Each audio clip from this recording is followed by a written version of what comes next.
Hello guys, এখন বানাবো নিরামিষ কচু শাক। দেখে নাও, কচুটা একটু সিদ্ধ করে নিয়ে নিয়েছি। দিয়ে দিচ্ছি ফোড়ন, জিরা, তেজপাতা, শুকনো লঙ্কা। এবার দিয়ে দেবো কচু শাকটা।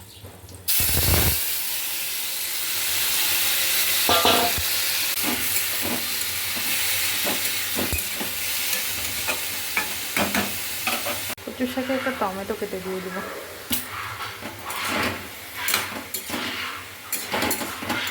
লবণ হলুদ দিয়ে দিব।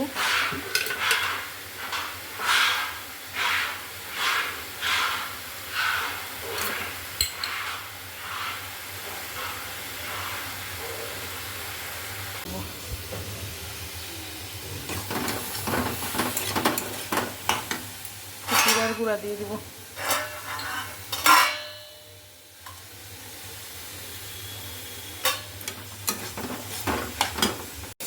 একটু গোলমরিচ গুঁড়া আর একটু গরম মশলার গুঁড়া দিয়ে দিয়ে ঝটপট বানিয়ে ফেলুন নিরামিষ কচুর শাক। ভালো লাগলে লাইক, শেয়ার, কমেন্ট করবেন। বাই।